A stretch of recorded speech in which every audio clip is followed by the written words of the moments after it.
नमस्कार, जय हिंद दोस्तों। स्वागत है आपका quick revision classes YouTube channel पर। आज आप करेंगे मॉक टेस्ट नंबर 6। ये बहुत ही अच्छा मॉक टेस्ट है और आप लोग लगातार कह रहे थे कठिन प्रश्नों को लाओ, कठिन प्रश्नों को लाओ। आज मैंने एक तरफ से सारे कठिन प्रश्नों को रखा है, तो आपको मजा आने वाला है और बहुत ही अच्छे तरीके से मजा आने वाला है। इसमें से अधिकांश प्रश्न ऐसे होंगे जो आपने शायद अभी तक ना पढ़े हों, पर उन्हें देखकर आप घबराइएगा नहीं। मैंने उनकी व्याख्या भी रखी है, आप उनकी व्याख्या को भी समझेंगे, इससे आपको प्रश्नों को समझने में आसानी रहेगी। और इसका पीडीएफ भी आपको गरिमा बैच में प्रोवाइड कर दिया जाएगा, जिससे आपकी सभी प्रश्नों की व्याख्या तुरंत आपको मिल जाएगी। क्लियर है आपको? तो बिना वक्त गवाए चलिए शुरू करते हैं आज का मॉक टेस्ट।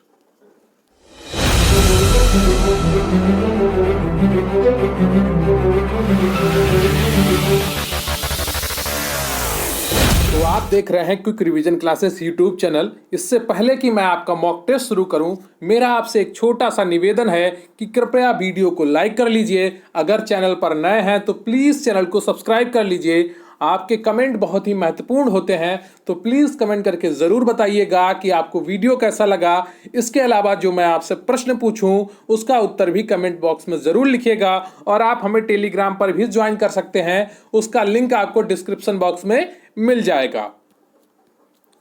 तो शुरू करते हैं मॉक टेस्ट 6। लेकिन उससे पहले आज का आपका प्रश्न है, वर्तमान केंद्रीय स्वास्थ्य मंत्री का नाम क्या है? इसका उत्तर आपको कमेंट बॉक्स में लिखकर बताना है कि वर्तमान केंद्रीय स्वास्थ्य मंत्री का नाम क्या है। क्लियर है आपको? तो प्रश्न नंबर 1 है, सामाजिक नियंत्रण का प्रतिपादन किया जाता है। बताइए। ये सोशियोलॉजी के प्रश्न है अधिकांशतः आज के वीडियो में, तो आपको एक अच्छा अध्ययन देंगे कि सोशियोलॉजी से किस तरह के प्रश्न आपकी परीक्षा में पूछे जा सकते हैं। ये सबके लिए पूछे जाएंगे, तो ये मत सोचिएगा कि मैंने जीव विज्ञान गृह विज्ञान पढ़ा है तो इसलिए मैं ये सोशियोलॉजी के प्रश्न क्यों पढ़ूं। ये सभी से प्रश्न पूछे जाएंगे, इसलिए गृह विज्ञान वालों को भी ये प्रश्न पढ़ना जरूरी है। तो सामाजिक नियंत्रण का प्रतिपादन किया जाता है। ऑप्शन ए कानून द्वारा, बी धर्म द्वारा, सी समाज द्वारा, डी उपर्युक्त तीनों द्वारा। तो बताइए कौन सा ऑप्शन आपका सही है? सामाजिक नियंत्रण का प्रतिपादन किया जाता है। तो बताइए ABCD में कौन सा ऑप्शन सही हो जाएगा? सामाजिक नियंत्रण मतलब समाज को कौन नियंत्रित करता है? कानून द्वारा नियंत्रित किया जाता है, या धर्म द्वारा नियंत्रित किया जाता है, या समाज द्वारा नियंत्रित किया जाता है, या उपर्युक्त तीनों द्वारा नियंत्रित किया जाता है? तो इसका सही उत्तर क्या हो जाएगा? कानून, देखो सरकारें क्या करती हैं, कानून बनाकर आपको नियंत्रित करती हैं। धर्म भी कुछ आपको नियंत्रित करता है, कहता है ये करोगे तो पाप होगा, ये करोगे तो जहन्नुम में जाओगे, कुछ ऐसी बातें बताकर धर्म आपको नियंत्रित करता है। फिर समाज आपको नियंत्रित करता है, आपको समाज का भय रहता है, अगर मैं ये करूंगा तो मेरी इज्जत चली जाएगी, तो ये सामाजिक नियंत्रण होता है। तो इसमें कौन सा सही हो जाएगा? पहले का डी, उपर्युक्त तीनों सही हो जाएंगे। क्लियर है आपको? तो सामाजिक नियंत्रण के अभिकरणों में कानून, समाज, धर्म, प्रथा, राज्य को शामिल किया जाता है। समाज आपको प्रथाओं के द्वारा भी नियंत्रित करता है। अगला प्रश्न है आपका, किस समाजशास्त्री ने अपना सामाजिक परिवर्तन सिद्धांत राजनैतिक कुलीनों के अध्ययन के आधार पर दिया है? बताइए इसका सही उत्तर क्या होगा? किस समाजशास्त्री ने अपना सामाजिक परिवर्तन का सिद्धांत राजनैतिक कुलीनों के अध्ययन के आधार पर दिया है? Option A V Pareto, B T Veblen, और सी आपका E.T. टॉयलर, डी उपर्युक्त में से कोई नहीं। तो बताइए कौन सा ऑप्शन आपका सही हो जाएगा? किस समाजशास्त्री ने अपना सामाजिक परिवर्तन सिद्धांत राजनैतिक कुलीनों के अध्ययन के आधार पर दिया है? तो इसका सही उत्तर क्या हो जाएगा? दूसरे का सही उत्तर है आपका A option, V Pareto. Clear है आपको? तो इसका उनका पूरा नाम है विल्फ्रेडो परेटो, तो इन्हें शॉर्ट में कहते हैं वी परेटो। ने राजनैतिक कुलीनों का अध्ययन किया था और उसके आधार पर कुलीनों के चक्रीय क्रम में बदलने के बारे में अपना विचार दिया। इसके लिए उन्होंने लोमड़ी और शेर नामक दो श्रेणियों में राजनीतिज्ञों को विभाजित किया था। क्लियर है आपको? आपका अगर देखिए गृह विज्ञान वालों के लिए ये प्रश्न बिल्कुल नए होंगे, लेकिन आपको घबराना नहीं है। केवल आपको सीखने के परिवश से ये सारे प्रश्नों को देखना है, आपको चाहे आ रहे हो या ना आ रहे हो, क्योंकि आपकी परीक्षा में इसी तरह के प्रश्न पूछे जा सकते हैं। इसलिए आपको इन सभी मॉक टेस्ट को अच्छे से देखना है और डेली एक एक क्वेश्चन को देखते रहिए कि आपकी परीक्षा में किस तरह के प्रश्न बन सकते हैं, प्रश्नों का लेवल क्या रह सकता है। अपने ज्ञान के इस भंडार को बढ़ाने के लिए इन प्रश्नों को जरूर देखिएगा, घबराइएगा बिल्कुल भी नहीं। आपका अगला प्रश्न है, सामाजिक परिवर्तन के प्रमुख सिद्धांतों में से कौन एक नहीं है? प्रश्न एक बार फिर से सुनिए, सामाजिक परिवर्तन के प्रमुख सिद्धांतों में से कौन एक नहीं है? ऑप्शन ए विकासात्मक सिद्धांत, बी चक्रात्मक सिद्धांत, सी संरचनात्मक प्रक्रियात्मक सिद्धांत, डी वर्ग समन्वय का सिद्धांत। तो बताइए इनमें से कौन सा ऑप्शन आपका सही हो जाएगा। प्रश्न है, सामाजिक परिवर्तन के प्रमुख सिद्धांतों में से कौन एक नहीं है? ऑप्शन ए विकासात्मक सिद्धांत, बी चक्रात्मक सिद्धांत, सी संरचनात्मक प्रक्रियात्मक सिद्धांत, डी वर्ग समन्वय का सिद्धांत। तो बताइए इनमें से कौन सा ऑप्शन आपका सही हो जाएगा तीसरे में। तो तीसरे का जो सही ऑप्शन है आपका, जो इनमें से नहीं है, वो डी है। ठीक है, तो सामाजिक परिवर्तन के प्रमुख सिद्धांतों में से वर्ग समन्वय का सिद्धांत नहीं है, बाकी तीनों आपके होते हैं। क्लियर है आपको? तो सामाजिक परिवर्तन के प्रमुख सिद्धांत हैं विकासात्मक सिद्धांत, जिसे उद्विकासीय सिद्धांत भी कहते हैं, और चक्रात्मक सिद्धांत, जिसे चक्रीय सिद्धांत कहते हैं, और तीसरा आता है संरचनात्मक सिद्धांत, यानी कि संरचनात्मक प्रक्रियात्मक सिद्धांत। क्लियर है आपको? तो तीन ये होते हैं। आपका अगला प्रश्न है, घरेलू हिंसा का आशय है। तो ये दहेज वाला आपके चैप्टर है आपके टॉपिक में, तो वहां से ये प्रश्न आ सकता है। घरेलू हिंसा का आशय है महिला एवं बच्चे के स्वास्थ्य, सुरक्षा, जीवन का संकट, आर्थिक क्षति कारित करना, या केवल महिला के शारीरिक एवं मानसिक क्षति कारित करना, या सी महिला एवं बच्चों का शारीरिक शोषण करना, या डी उपयुक्त में से कोई नहीं। बताइए कौन सा ऑप्शन आपका सही हो जाएगा।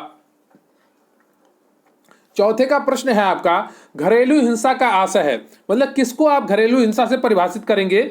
ऑप्शन ए महिला एवं बच्चे के स्वास्थ्य, सुरक्षा, जीवन संकट, आर्थिक क्षति कारित करना। तो महिला एवं बच्चा जो है घर में आपका, उसके स्वास्थ्य की आप चिंता नहीं कर रहे हैं, उसकी सुरक्षा की चिंता नहीं कर रहे हैं, जीवन को संकट में डाल रहे हैं, उसकी बीमारी का इलाज नहीं करा रहे हैं, या उसे मार रहे हैं, आर्थिक क्षति कारित करना, या उससे पैसे हड़प रहे हैं, उसका शोषण कर रहे हैं, उससे जबरदस्ती काम करवा रहे हैं। तो ये क्या है? ये घरेलू हिंसा में आता है। चौथे का ए ऑप्शन आपका बिल्कुल सही हो जाएगा। क्लियर है आपको? तो घरेलू हिंसा अर्थात कोई भी ऐसा कार्य जो किसी महिला एवं बच्चे, 18 वर्ष से कम आयु के बालक एवं बालिका के स्वास्थ्य, सुरक्षा, जीवन के संकट, आर्थिक क्षति और ऐसी क्षति जो असहनीय हो तथा जिससे महिला व बच्चे को दुख एवं अपमान सहना पड़े, इन सभी को घरेलू हिंसा के दायरे में शामिल किया जाता है। क्लियर है? अगर आप किसी को घर में अपने अपमानित भी करते हैं तो घरेलू हिंसा के दायरे में आता है। क्लियर है आपको? आपका अगला प्रश्न है, जाति से संबंधित निम्न में से कौन सी विशेषताएं हैं। ऑप्शन ए खान पान पर प्रतिबंध, बी समानता, जो 3 है आपका आपसी सहयोग, और 4 है संस्तरण। तो बताइए इनमें से कौन सा ऑप्शन आपका सही हो जाएगा। पांचवें का जो प्रश्न है आपका, खान पान पर प्रतिबंध, फिर है आपका समानता, फिर आपसी सहयोग, फिर संस्तरण। तो इनमें से कितने जो ऑप्शन हैं, ये कितने पॉइंट इसमें सही हैं। तो पहले ऑप्शन में आपका 1 और 2 3 सही बताया है, दूसरे ऑप्शन में आपका 1 3 और 4 सही बताया है, और तीसरे ऑप्शन में दूसरे ऑप्शन में 1 और 4 सही बताया। देखिए यहाँ पर ऑप्शन ऊपर नीचे हो गए हैं, तो इसको आप ध्यान रखिएगा। मैंने अभी दिखा, तो सी में आपका 1 3 और 4 है, बी में आपका 1 और 4 है, और डी में 1 और 2 है। तो बताइए कौन सा ऑप्शन आपका सही हो जाएगा। जाति से संबंधित निम्न में से कौन सी विशेषताएं हैं। तो इसका सही उत्तर हो जाएगा आपका, जाति में आपका समानता नहीं होती है, आपसी सहयोग नहीं होता है। तो ये दोनों ऑप्शन आपके गलत हो जाएंगे। 1 और 4 सही हो जाएगा, इसलिए बी ऑप्शन आपका बिल्कुल सही हो जाएगा। जाति के संबंध में खान पान पर प्रतिबंध एवं उनके संस्तरण जो उनकी जात की विशेषताओं में से है। क्लियर है आपको? आपका अगला प्रश्न है, सैद्धांतिक रूप से गरीबी की माप कितने प्रतिमानों में की जाती है। बताइए सैद्धांतिक रूप से गरीबी की माप कितने प्रतिमानों में की जाती है। Option A 2, B 4, C 3, D 5। तो बताइए कौन सा ऑप्शन आपका सही हो जाएगा। सैद्धांतिक रूप से गरीबी की माप कितने प्रतिमानों में की जाती है। Option A 2, B 4, C 3, D 5। तो बताइए इनमें से कौन सा ऑप्शन आपका सही है। तो ए ऑप्शन आपका बिल्कुल सही है। क्लियर है आपको? ए ऑप्शन आपका सही है 2। तो सैद्धांतिक रूप से गरीबी मापन की दो प्रतिमान है, एक तो आपका सापेक्षिक प्रतिमान होता है, दूसरा निरपेक्ष प्रतिमान, रिलेटिव मेजर और एब्सोल्यूट मेजर। क्लियर है आपको? आपका अगला प्रश्न है, राष्ट्रीय जनसंख्या स्थिरता कोष की स्थापना कब की गई थी? बताइए, राष्ट्रीय जनसंख्या स्थिरता कोष की स्थापना कब की गई थी? ऑप्शन ए फरवरी 2000, बी फरवरी 2003, सी फरवरी 2004, डी फरवरी 2002। तो इनमें से कौन सा ऑप्शन आपका सही है? राष्ट्रीय जनसंख्या स्थिरता कोष की स्थापना कब की गई थी? ऑप्शन ए फरवरी 2000, बी फरवरी 2003, सी फरवरी 2004, डी फरवरी 2002। तो इनमें से कौन सा ऑप्शन आपका सही हो जाएगा? तो बी ऑप्शन आपका बिल्कुल सही हो जाता है। क्लियर है आपको? फरवरी 2003 में इसकी स्थापना की गई थी, किसकी? राष्ट्रीय जनसंख्या स्थिरता कोष की। क्लियर है आपको? तो फरवरी 2000 में घोषित नई जनसंख्या नीति के क्रियान्वयन के लिए फरवरी 2003 में राष्ट्रीय जनसंख्या स्थिरता कोष की स्थापना की गई। तो नई जनसंख्या नीति कब घोषित की गई? फरवरी 2000 में की गई। फिर उसके बाद 2003 में राष्ट्रीय जनसंख्या स्थिरता कोष की स्थापना की गई।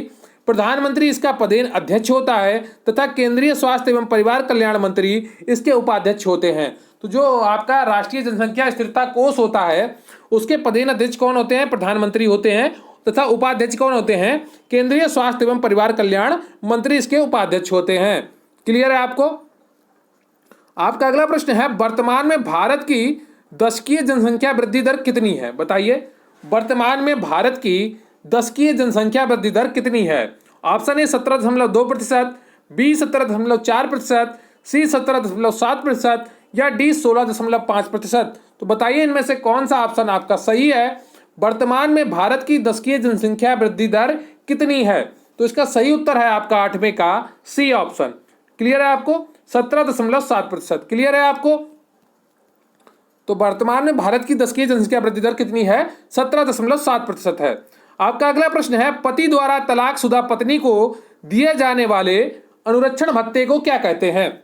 पति द्वारा तलाकशुदा पत्नी को दिए जाने वाले अनुरक्षण भत्ते को क्या कहते हैं? ऑप्शन ए दान, बी मेहर, सी डोबर, डी निर्वाहिका।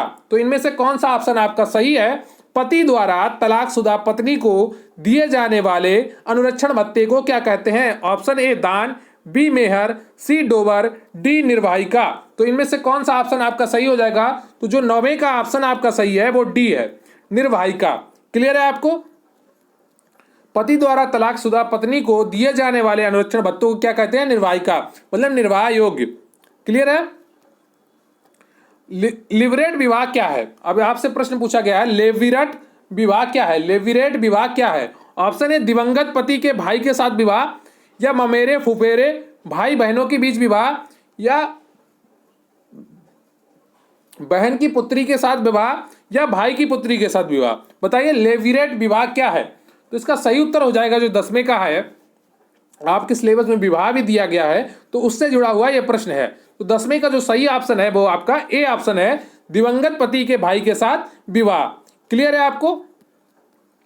तो लेवरेट विवाह के अंतर्गत मृत व्यक्ति का अविवाहित भाई अपनी भाभी से विवाह करने के लिए बाध्य होता है। यह कबीलाई संरचना वाले समाजों में पाया जाता है जहां बहिर्विवाह सामान्यतः निषिद्ध होता है। क्लियर है आपको? तो इससे पहले कि मैं आपका अगला प्रश्न शुरू करूं, मैं आपको एक छोटी सी जानकारी संक्षिप्त मात्रा में देना चाहूंगा। अगर आप इस मॉक टेस्ट की डेली पीडीएफ पाना चाहते हैं और अगर अपनी तैयारी मजबूत करना चाहते हैं, आपने एक सपना देखा है मुख्य सेविका भर्ती में अपनी तैयारी सुनिश्चित करने का, तो आप जुड़ सकते हैं हमारे मुख्य सेविका स्पेशल पीडीएफ बैच से जो हमारे चैनल पर चल रहा है। बैच का नाम है मुख्य सेविका गरिमा बैच। बैच की फीस मात्र 505 रुपये है। टेलीग्राम पर आप QRC हेल्प सर्च करके यहाँ पर मैसेज करेंगे और आपको वहाँ पर पूरी जानकारी प्रोवाइड कर दी जाएगी। इसके अलावा आपको सभी क्लासेस की पीडीएफ दी जाएगी, नोट्स की पीडीएफ दी जाएगी, 10 फुल पेपर जैसे मॉक टेस्ट और उनका सोल्यूशन आपको सिर्फ गरिमा बैच में कराया जाएगा। जो बहुत ही इंपॉर्टेंट क्वेश्चन होंगे उनको इन 10 मॉक टेस्ट में रखा जाएगा। टोटल 1000 प्रश्नों की सीरीज होगी है, जहां से आपका 90 से 95% सिलेबस कंप्लीट हो रहा होगा आपके पेपर में आने वाला। 3 चरणों में तैयारी आपकी कराई जाएगी। एक बार आपको पूरी थ्योरी पढ़ाई जाएगी, फिर पूरा एमसीक्यू से रिवीजन कराया जाएगा, फिर वन लाइनर से रिवीजन कराया जाएगा। हर चीज आपको प्लानिंग के साथ कराई जाएगी जिससे आपकी सफलता सुनिश्चित हो सके। क्लियर है आपको? टेलीग्राम पर आप क्यूआरसी हेल्प सर करके वहां पर जुड़ सकते हैं, या आप व्हाट्सएप नंबर सीधे मैसेज करेंगे तो वहां भी आपको जानकारी प्रोवाइड कर दी जाएगी। व्हाट्सएप नंबर है 94 533 66 279। आप सिर्फ व्हाट्सएप मैसेज करेंगे, प्लीज कोई कॉल मत करिएगा, बहुत व्यस्तता रहती है, कॉल उठाने के लिए कोई उपलब्ध नहीं होता है। तो व्हाट्सएप पर आप मैसेज करेंगे, आपको पूरी जानकारी प्रोवाइड कर दी जाएगी। मात्र 505 रुपए में आप अपनी तैयारी पक्की कर सकते हैं और सारी पीडीएफ प्राप्त कर सकते हैं। जितने भी मॉक टेस्ट होंगे हमारे चैनल पर उनकी पीडीएफ तो आपको दी जाएगी, साथ में नोट्स की पीडीएफ भी दी जाएंगी, और 10 फुल पेपर जैसे मॉक टेस्ट उनका सोल्यूशन कराया जाएगा। यूट्यूब पे कोई भी आपको 3 चरणों में तैयारी नहीं करवाएगा, पर मैं आपकी तैयारी 3 चरणों में करवाऊंगा। एक बार आपको पूरी थ्योरी पढ़ाऊंगा, फिर पूरा एमसीक्यू से रिवीजन करवाऊंगा, और फिर वन लाइनर से रिवीजन करवाऊंगा। ये तीनों चीजें चैप्टर वाइज होंगी, बाकी चीजें आपकी जो मॉक टेस्ट हैं ये आपको अलग से मिलेंगे। क्लियर है आपको? तो मात्र 505 रुपए में आप इस बैच से जुड़ सकते हैं और अपनी एक सीट गरिमा जो मुख्य सेविका भर्ती है उसमें पक्की कर सकते हैं। अगर आपको अपनी मेहनत पर भरोसा है, अपनी प्रतिभा पर भरोसा है, आप में लगन है, आपने सौगंध ली है कि इस भर्ती में हर हाल में आपको अपना स्थान पक्का करना है, आप एक अच्छे कंटेंट की तलाश में हैं, आप एक अच्छे मार्गदर्शन की तलाश में हैं, तो जरूर जुड़े मुख्य सेविका गरिमा बैच से। मात्र 505 रुपए में मुख्य यहाँ पर आपको काफी अच्छी कंटेंट के साथ पीडीएफ मिलेंगी जिन्हें आप आसानी से मोबाइल पर पढ़ पाएंगे। तो इससे जुड़ने के लिए टेलीग्राम पर आप क्यूआरसी हेल्प सर्च करके, या इसका लिंक आपको डिस्क्रिप्शन बॉक्स में मिल जाएगा। व्हाट्सएप नंबर 94 533 66 279 पर भी आप मैसेज कर सकते हैं, आपको पूरी जानकारी प्रोवाइड कर दी जाएगी। तो चलिए शुरू करते हैं। अगला प्रश्न, आप बोर हो रहे हो तो प्लीज एक बार आंखें बंद करिए, 3 बार लंबी और गहरी सांसें लीजिए, फिर से शुरू करिए। अपने अंदर एक ऊर्जा का क्या कहते हैं सेंटर बना के रखिए ताकि आप ऊर्जा कमजोर ना हो। जब आप बोर हो रहे होते हैं तो वहां पर कहीं ना कहीं आपकी ऊर्जा कमजोर हो रही होती है जिससे आप बोर हो रहे होते हैं। तो अपने आप को ऊर्जावान बनाकर रखें और पढ़ाई अच्छे से करते रहें। अगला प्रश्न है आपका, मुस्लिम विवाह का स्वरूप इनमें से कौन नहीं है? ऑप्शन ए मुताहा, बी फासिद, सी जिहर, डी बालिद। तो बताइए इनमें से कौन सा ऑप्शन आपका सही हो जाता है? मुस्लिम विवाह का स्वरूप इनमें से कौन नहीं है? ऑप्शन ए मुताहा, बी फासिद, सी जिहर, डी बालिद। तो इनमें से कौन सा ऑप्शन आपका सही हो जाता है? मुस्लिम विवाह का स्वरूप इनमें से कौन नहीं है? तो इसका जो सही उत्तर है 11वें का वो सी है, जिहर। ठीक है, मुताहा, फासिद और बालिद ये मुस्लिम विवाह होते हैं। अब ये कैसे मुस्लिम विवाह होते हैं इनको हम आपको बताते हैं। मुस्लिम विवाह निम्नलिखित 4 प्रकार के होते हैं। पहला आपका होता है निकाह, फिर मुताहा, फिर फासिद, फिर बालिद होगा। ठीक है, यहां पर ठीक है, यहां पर बालिद होगा, ये यहां पर ये बातिल लिख गया है, बालिद होगा। ठीक है, निकाह को सही विवाह कहते हैं, यह स्थायी प्रकृति का है। मुताहा अस्थायी प्रकार का विवाह है जो शियाओं में प्रचलित है। देखिए मुझे इतने तो विवाहों के बारे में जानकारी नहीं है, ये जो मुस्लिम भाई लोग होंगे और जो बहनें होंगी उन्हें पता होगा अच्छे से। अगर कुछ गलत हो इसमें तो आप कमेंट करके ज़रूर बता दीजिएगा, मैं अगली वीडियो में सही कर दूंगा। मुझे जो किताब से जानकारी मिली है मैं बस वही बता रहा हूँ। ठीक है, निकाह और मुताहा और फासिद और बालिद। ठीक है, निकाह को सही विवाह कहते हैं, यह स्थायी प्रकृति का होता है। मतलब जो स्थायी प्रकृति का विवाह होता है उसे निकाह कहते हैं। फिर जो मुताहा होता है वो अस्थायी प्रकार का विवाह है जो शियाओं में प्रचलित है। क्लियर है, ये अस्थायी मतलब कुछ निश्चित समय के लिए विवाह किया जाता है। मतलब आप क्या कहते हैं, जैसे आप वो एग्रीमेंट बेसिस पे ये विवाह होता है। क्या? मुताहा वाला। जो जब कोई मुसलमान 5वीं स्त्री से किसी मूर्ति पूजक स्त्री से या बिना गवाहों की उपस्थिति के विवाह कर ले तो ऐसा विवाह फासिद विवाह कहलाता है। मतलब उनके धर्म के खिलाफ जो नियम बने हैं उसके खिलाफ जाकर कोई विवाह करे मुस्लिमों में तो उसको क्या कहते हैं? फासिद विवाह कहते हैं। वह विवाह जो शरीयत के अधिनियम के अनुसार ना किया गया हो तो वह बातिल या अवैध विवाह माना जाता है। ठीक है, तो बालित है या बातिल है, ये आप कमेंट करके जरूर सही बता दीजिएगा, 2-3 जगह गलत लिखा है। तो वह विवाह जो शरीयत अधिनियम के अनुसार न किया गया हो वह बातिल या अवैध विवाह माना जाता है। तलाक, इजमा, जीहर, खुला, मुबारत, लियान तथा तलाक तफबीज मुसलमानों में तलाक के स्वरूप हैं। क्लियर है आपको?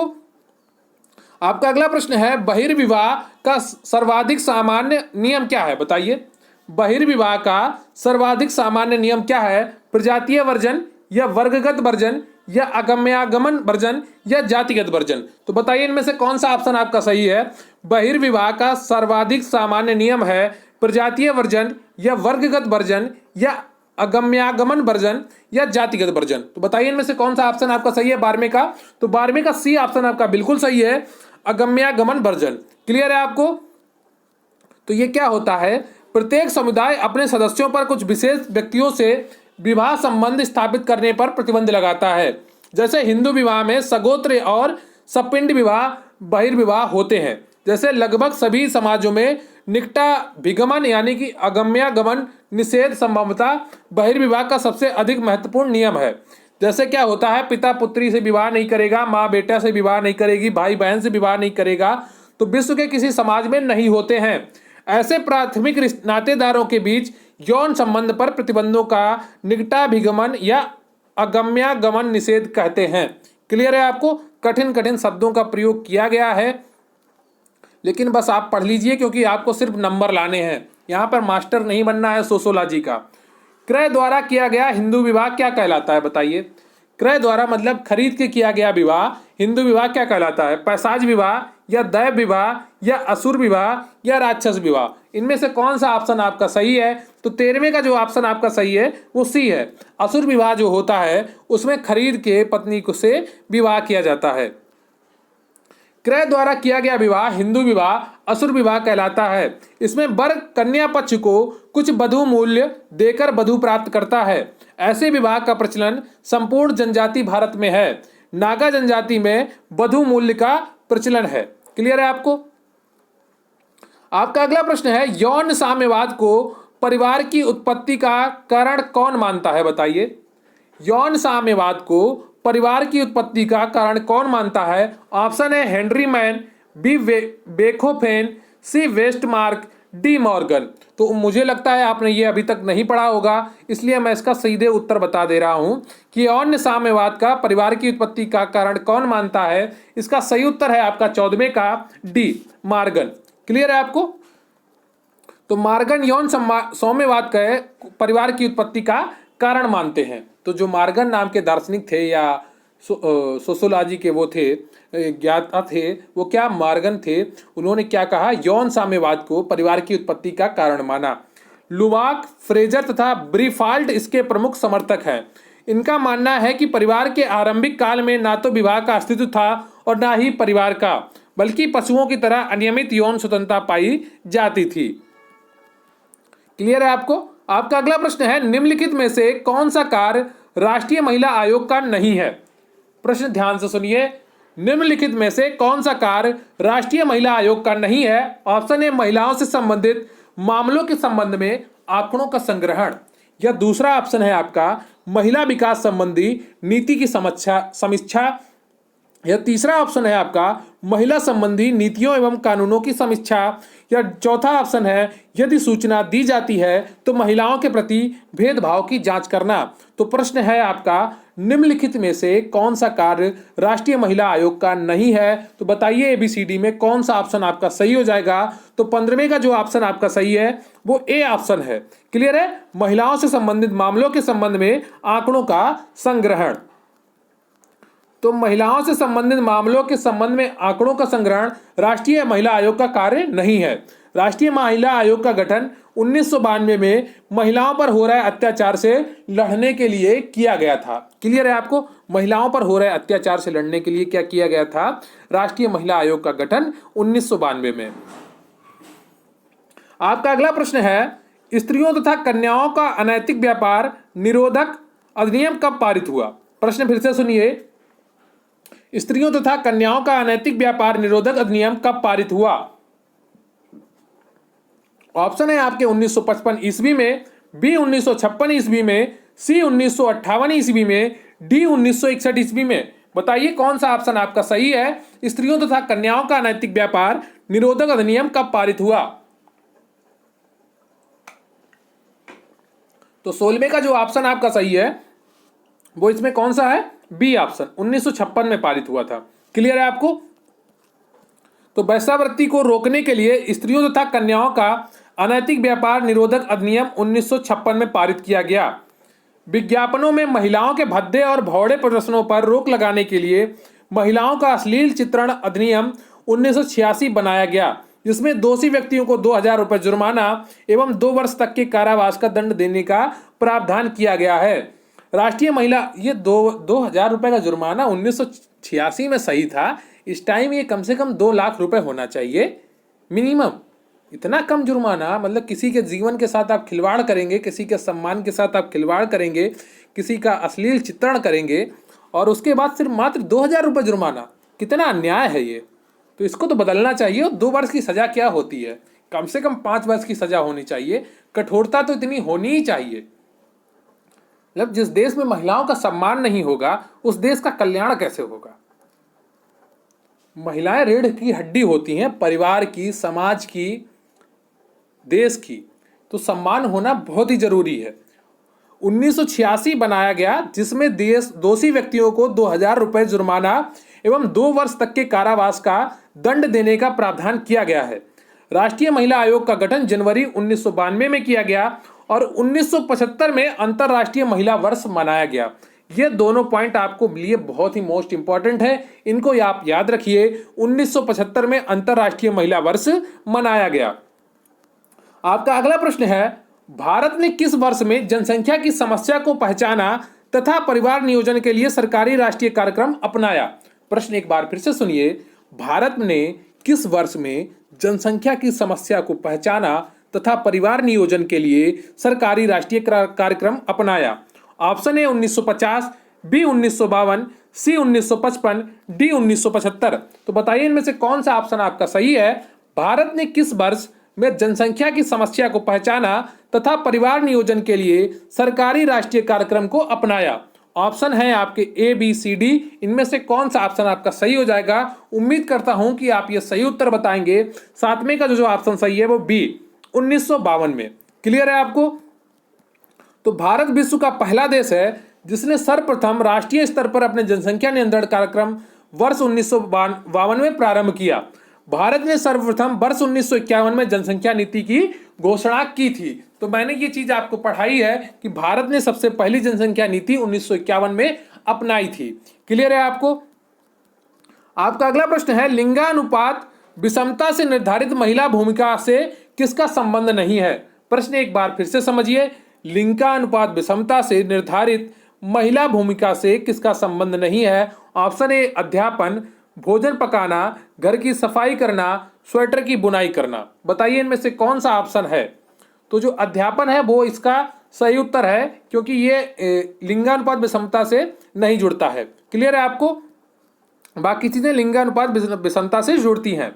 तो उसका सही उत्तर हो गया आपका वो, ठीक है। तो लिंगानुपात विषमता से निर्धारित महिला भूमिका में भोजन पकाना, घर की सफाई व स्वेटर बुनाई शामिल है। अध्यापन का संबंध लिंगानुपात विषमता से नहीं बल्कि लिंग समानता से है। अध्यापन लिंग समानता का विषय है, लिंगानुपात विषमता का विषय नहीं है। आपका अगला प्रश्न है, भारत में परिवार नियोजन कार्यक्रम कब से आरंभ किया गया? बताइए। अगर आपने अभी तक चैनल को सब्सक्राइब नहीं किया है, प्लीज चैनल को सब्सक्राइब कर लीजिए, वीडियो को लाइक कर लीजिए। मैं बहुत ही आभारी रहूंगा आपका। और हो सके तो अपने दोस्तों को किसी ग्रुप में ये वीडियो शेयर कर दीजिएगा और उनसे रिक्वेस्ट करिएगा कि वो भी आपका चैनल सब्सक्राइब कर लें। क्लियर है आपको? भारत में परिवार नियोजन कार्यक्रम कब से आरंभ किया गया? Option A 1950, B 1952, C 1954, D 1957। तो इनमें से कौन सा ऑप्शन आपका सही है? भारत में परिवार नियोजन कार्यक्रम कब से आरंभ किया गया? तो जो 19वें का सही उत्तर है वो आपका बी है, 1952। क्लियर है आपको? तो भारत में परिवार नियोजन कार्यक्रम सन 1952 ही से ही जनसंख्या नियंत्रण एवं परिवार कल्याण के उद्देश्य से परिवार नियोजन कार्यक्रम का शुभारंभ किया गया। क्लियर है आपको?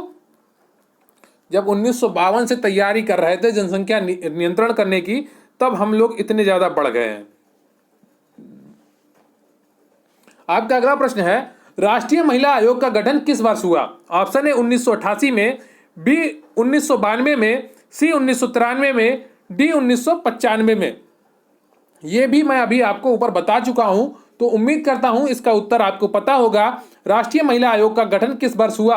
तो 20वें का जो सही उत्तर है आपका बी 1992 में। तो ये जैसे देखिए अभी क्वेश्चन रिपीट हो रहे हैं, ऐसे ही आप लगातार जब मॉक टेस्ट करेंगे तो क्वेश्चन रिपीट होंगे, ये चीजें आपके दिमाग में बैठने लगेंगी और परीक्षा में कोई भी प्रश्न आपका गलत नहीं होगा। अगर आपने मेरे सभी मॉक टेस्ट हल कर लिए और लगातार उनकी पीडीएफ को पढ़ते रहे तो निश्चित रूप से आपका एक भी प्रश्न आने वाली परीक्षा में गलत नहीं होगा और आपका सिलेक्शन पक्का होगा। तो राष्ट्रीय महिला आयोग का गठन 31 जनवरी 1992 को राष्ट्रीय महिला आयोग अधिनियम 1990 के तहत किया गया था। क्लियर है आपको?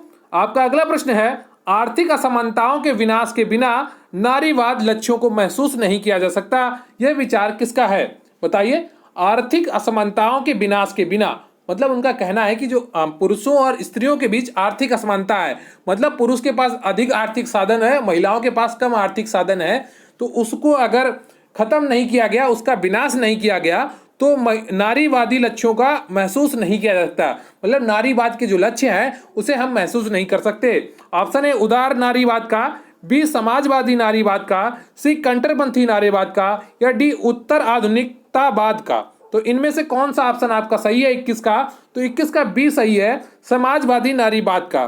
तो जो समाजवाद होता है ये सबके बीच में आर्थिक समानता चाहता है, लेकिन जो वर्तमान समाजवादी नेता हैं ये ऐसा बिल्कुल भी नहीं मानते। ये अपने लिए करोड़ों इकट्ठा करते हैं और दूसरों के लिए कुछ नहीं छोड़ते हैं। कोई भी समाजवादी वर्तमान में आप किसी भी पार्टी का नेता देख लीजिए, वो अरबपति बनकर बैठा होगा और उसके जो आसपास घूम रहे होंगे उनका कहीं कोई हाल नहीं होगा। तो समाजवाद एक ढोंग था, कैसा? लोगों को मूर्ख बनाने का, ठीक है, कि हम आपके लिए लड़ेंगे, आपको पैसा दिलाएंगे, और असल में उन्होंने क्या किया, समाजवाद के नाम पे खुद अमीर हो गए। ऐसा चलता है राजनीति में। किसी पार्टी की मैं बुराई नहीं कर रहा हूं, मैं बस हकीकत बता रहा हूं, आप प्लीज अनर्गल मत लीजिएगा इसको दिल पर, तो बिल्कुल भी नहीं। आर्थिक असमानताओं के विनाश के बिना नारीवादी लक्ष्यों का महसूस नहीं किया जा सकता, यह विचार समाजवादी नारीवाद का है। क्लियर है आपको? भ्रष्टाचार का प्रमुख कारण क्या है? इसका उत्तर बहुत ही आसान होगा आपके लिए, कमेंट करके जरूर बताइएगा। ए आर्थिक, बी धार्मिक, सी सांस्कृतिक, डी प्राकृतिक। बताइए इनमें से कौन सा ऑप्शन आपका सही है? भ्रष्टाचार का प्रमुख कारण क्या है? ए आर्थिक, बी धार्मिक, सी सांस्कृतिक, डी प्राकृतिक। तो बताइए 22वां का कौन सा सही हो जाएगा? 22वें का ए ऑप्शन आपका बिल्कुल सही हो जाएगा। क्लियर है आपको? आपका अगला प्रश्न है, जब कोई व्यक्ति या समूह न्याय व्यवस्था के मान्य नियमों के विरुद्ध जाकर अपने स्वार्थ की पूर्ति के लिए गलत आचरण करने लगता है तो वह भ्रष्टाचार कहलाता है। इसका कारण आर्थिक राजनीतिक हो सकता है, आर्थिक भी हो सकता है और राजनीतिक भी हो सकता है भ्रष्टाचार के कारण। आपका अगला प्रश्न है, निम्नलिखित में से कौन सा लैंगिक असमानता का प्रकार है? बताइए निम्नलिखित में से कौन सा लैंगिक असमता का प्रकार है? ऑप्शन ए मर्त्यता असमता, बी प्रासूतिक असमता, सी स्वामित्व असमता, डी सभी सही हैं। तो इसका कौन सा उत्तर आपका सही हो जाएगा 23वें का? तो 23वें का डी ऑप्शन आपका बिल्कुल सही है। क्लियर है? ये सभी सही हैं। लैंगिक असमता के ये सभी उदाहरण हैं। तो ये आप देखिए इनमें 7 होते हैं, ठीक है। लैंगिक असमता निम्न प्रकार की होती है। एक तो आपका मर्त्यता असमता होती है, फिर प्रासूतिक असमता होती है, फिर स्वामित्व असमता होती है, फिर मौलिक सुविधा असमता होती है, फिर विशेष अवसर असमता होती है, फिर व्यावसायिक असमता होती है, फिर आपकी घरेलू असमता होती है। तो ये 7 प्रकार की लैंगिक असमताएं होती हैं जिन्हें आपको याद रखना है। अगला प्रश्न है आपका, भारत में अनियंत्रित जनसंख्या वृद्धि के लिए उत्तरदायी कारक क्या है? ऑप्शन ए बाल विवाह, बी विवाह की अनिवार्यता, सी पुत्र प्राप्ति को अधिक महत्व, डी यह सभी। तो इनमें से कौन सा ऑप्शन आपका सही है? भारत में अनियंत्रित जनसंख्या वृद्धि के लिए उत्तरदायी कारक क्या हैं? तो इसका जो सही ऑप्शन है आपका आप 24वें का, वो डी है, यह सभी। क्लियर है आपको? आपका अगला इसका थोड़ा डिटेलिंग देख लेते हैं। भारत में अनियंत्रित जनसंख्या वृद्धि के लिए प्रमुख कारक उत्तरदायी हैं आपके अशिक्षा एवं बाल विवाह, विवाह की अनिवार्यता, पुत्र प्राप्ति की अधिक महत्व, गर्म जलवायु एवं पश्चिमी प्रभाव, और आपका परिवार नियोजन के साधनों की जानकारी का अभाव, शरणार्थियों का आगमन आदि। ये सब क्या है, भारत में जनसंख्या वृद्धि के कारण है। इन्हें भी आप याद रखेंगे। अगला प्रश्न है आपका, बाल दुर्व्यवहार की सामाजिक नियंत्रण व्याख्या दी है। जो बाल दुर्व्यवहार होता है उसको सामाजिक नियंत्रण की व्याख्या किसने दी है, ये आपका उत्तर आपको पहचानना है। ऑप्शन है एल्बियो ने, बी पार्सन्स ने, सी बेकर ने, डी गिल्स ने। बताइए कौन सा ऑप्शन आपका सही हो जाएगा। बाल दुर्व्यवहार की सामाजिक नियंत्रण व्याख्या किसने दी है, तो 25वें का जो ऑप्शन सही है आपका वो डी है, गेल्स ने दी है। क्लियर है आपको, बाल दुर्व्यवहार की सामाजिक नियंत्रण व्याख्या गेल्स ने दी है। क्लियर है आपको। तो ये रहे आपके 25 प्रश्न। कमेंट करके जरूर बताइएगा आपको प्रश्नों का स्तर कैसा लगा और आपके प्रश्न कितने सही हुए। आप रोज कहते थे कि सरल मॉक टेस्ट आता है, सरल मॉक टेस्ट आता है, तो क्या आज आपको कठिन मॉक टेस्ट लगा? इसका उत्तर भी कमेंट बॉक्स में जरूर लिखिएगा, मुझे आपके कमेंट्स का इंतजार रहेगा। और मैं एक संक्षिप्त जानकारी आपको दे देता हूं मुख्य सेविका स्पेशल पीडीएफ बैच के बारे में, जिससे आप मात्र 505 रुपए में जुड़ सकते हैं। बैच का नाम है मुख्य सेविका गरिमा बैच। टेलीग्राम पर आप QRC हेल्प सर्च करिए और वहां पर मैसेज करिए, आपको पूरी जानकारी प्रोवाइड कर दी जाएगी। सभी क्लासेस की आपको पीडीएफ दी जाएंगी, नोट्स की पीडीएफ दी जाएगी एवं एग्जाम से पहले 10 फुल पेपर जैसे मॉक टेस्ट और उनका सॉल्यूशन कराया जाएगा, जिनसे आपकी तैयारी 101% सुनिश्चित हो जाएगी। अगर आपको अपनी मेहनत पर भरोसा है, आपने सपना देखा है मुख्य सेविका भर्ती में अपना स्थान पक्का करने का, तो जरूर जुड़े मुख्य सेविका गरिमा बैच से मात्र 505 रुपए में। अगर आप इस मॉक टेस्ट की डेली पीडीएफ भी प्राप्त करना चाहते हैं तो भी आप मुख्य सेविका गरिमा बैच से जुड़े, आपको डेली मॉक टेस्ट की पीडीएफ भी प्रोवाइड कराई जाएगी। इसके अलावा आपको अन्य चीजें भी प्रोवाइड कराई जाएंगी। 3 चरणों में आपकी तैयारी कराई जाएगी। एक बार आपको पूरी थ्योरी पढ़ाई जाएगी, फिर पूरा MCQ से रिवीजन कराया जाएगा, फिर वन लाइनर से रिवीजन कराया जाएगा। हर चीज आपको प्लानिंग के साथ कराई जाएगी, जिससे आपकी सफलता सुनिश्चित हो सके। तो इस बैच से जुड़ने के लिए आप टेलीग्राम पर QRC हेल्प सर्च करें या डिस्क्रिप्शन बॉक्स में लिंक है उससे जाकर मैसेज करें, या आप डायरेक्ट व्हाट्सएप पर भी मैसेज कर सकते हैं। व्हाट्सएप नंबर है 94 533 66 279। यहां पर जाकर मैसेज करेंगे तो पूरी बैच की जानकारी आपको प्रोवाइड कर दी जाएगी। आपको सभी पीडीएफ प्राप्त होंगी डेली बेसिस पे।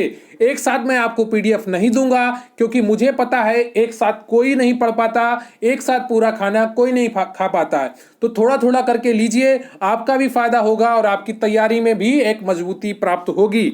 तो क्लियर है आपको। डेली अगर आप 25 क्वेश्चन और उनके विश्लेषण देखेंगे तो निश्चित रूप से आपकी तैयारी में 2 से 3 गुना वृद्धि हो जाएगी। तो जरूर जुड़े मुख्य सेविका गरिमा बैच से मात्र 505 रुपए में, निश्चित रूप से आपका फायदा होने वाला है। तो ये रहा मॉक टेस्ट नंबर 6 जो आपके ऑफिशियल सिलेबस पर आधारित था। टोटल इसमें प्रश्न थे 25। कमेंट करके जरूर बताइएगा कि आपको प्रश्नों का स्तर कैसा लगा और इसके अलावा आपने कितने प्रश्न सही किए। आप डेली कहते थे मुझसे कि प्रश्नों का स्तर बहुत आसान है, बहुत आसान है। कुछ लोग कहते थे समाज शास्त्र के क्वेश्चन नहीं होते हैं, सोशियोलॉजी के क्वेश्चन नहीं होते हैं। आज मैंने ज्यादातर वही क्वेश्चन रखे हैं ताकि आपको पता चल सके कि समाज शास्त्र किस प्रश्न के परीक्षा में प्रश्न पूछे जा सकते हैं। तो गृह विज्ञान वालों के लिए भी ये बहुत ही अच्छा टॉपिक है और उनको भी ये ध्यान से पढ़ना चाहिए। आपको कोई भी किताब नहीं खरीदनी पड़ेगी, कोई भी प्रैक्टिस सेट नहीं लेना पड़ेगा अगर आप मुख्य सेविका गरिमा बैच से जुड़ेंगे। मात्र 505 रुपए में आपको पूरा कंटेंट प्रोवाइड किया जाएगा और इसके अलावा आपको जो व्याख्या कराई जाती है वो 101% आपकी तैयारी में 2 से 3 गुना वृद्धि करेगी। तो बहुत बहुत धन्यवाद आपका। प्लीज चैनल को सब्सक्राइब कर लीजिए, वीडियो को लाइक कर लीजिए, कमेंट करके जरूर बताइएगा कि आपको वीडियो कैसा लगा। अगर हो सके तो अपने दोस्तों को या किसी ग्रुप में इस वीडियो को जरूर शेयर करिएगा। बहुत बहुत धन्यवाद आपका। जय हिंद, जय भारत।